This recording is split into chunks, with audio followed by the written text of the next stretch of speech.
This is a special Shabbat, as we have an additional reading for the season coming up of Passover. This week will be Rosh Chodesh on Thursday, March 26th. And so we have our regular Torah reading, which is a double reading, Vayakhel and Pekudey.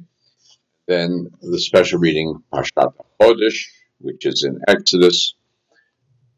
And then finally a special Haftarah for this Shabbat as well.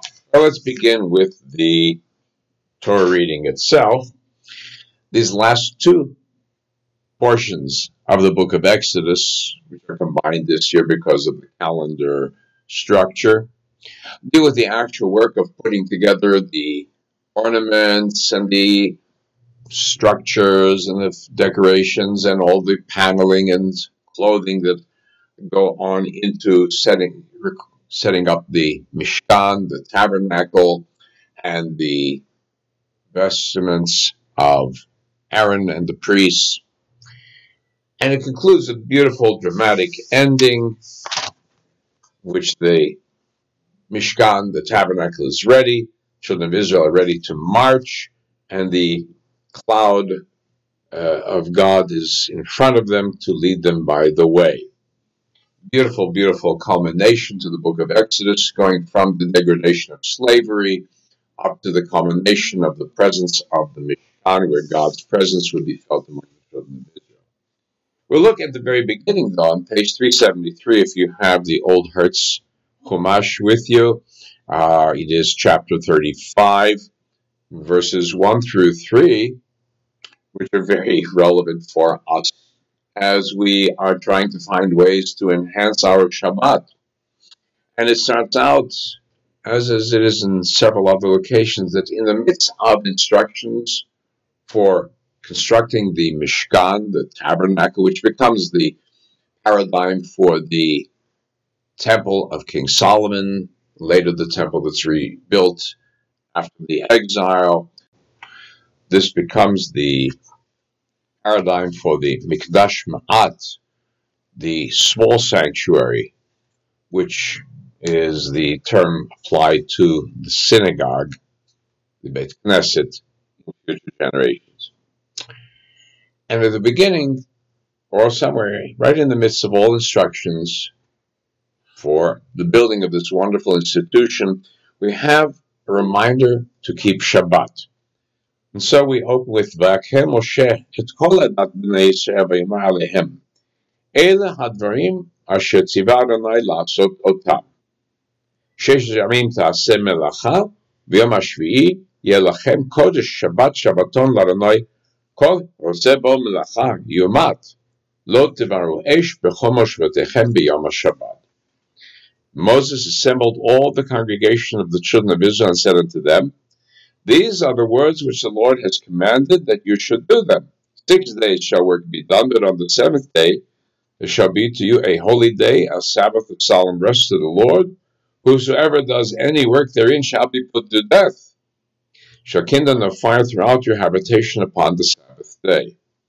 Well, today we're not looking for anyone to be put to death, certainly, but we do want to say that there's a sense of a spiritual death when we let the work day intrude upon our sacred space. And Shabbat gives us that sacred space. So maybe we don't have to worry so much about being struck down by a bolt of lightning. But we need to say, what are we doing to our hearts and souls when we don't give ourselves a day to stop? And this is true for Jews and non-Jews. Many non-Jews who find that doing a 1/7 of our work week shutdown is very good and very healthy. Well,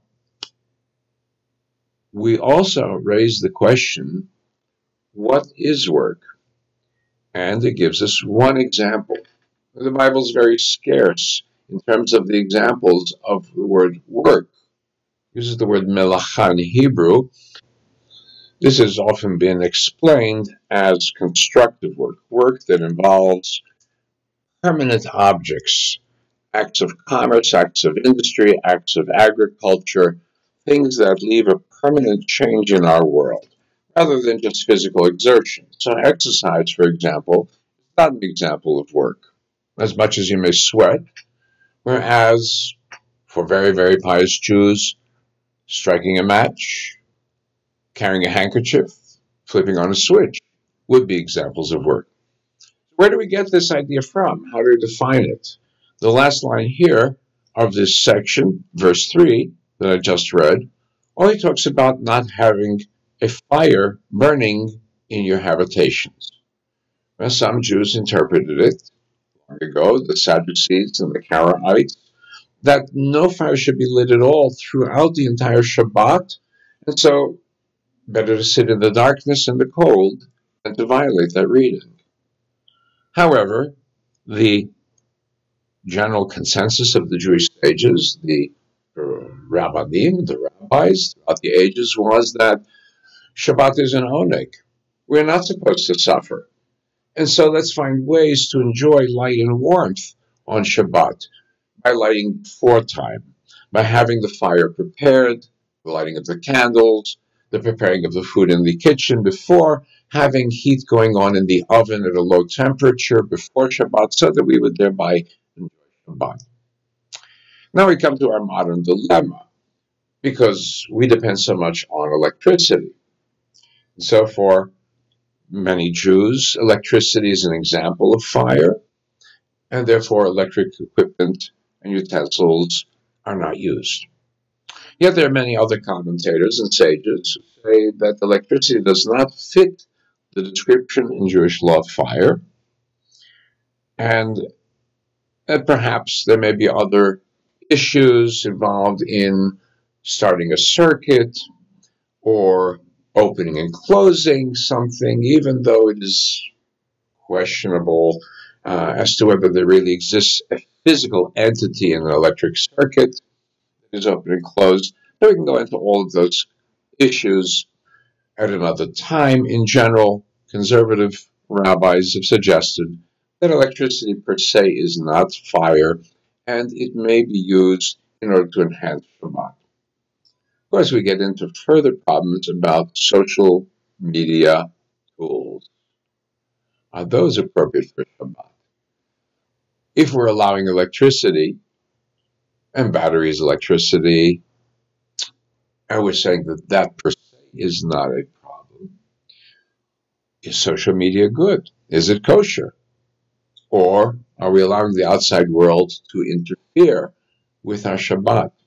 Well, I'm going to give that decision to you. If you find that you listen to this on Shabbat and it enhances your experience of Shabbat rather than brings it down by bringing you terrible news about the world, then may you indeed enjoy it. May you have a wonderful Shabbat.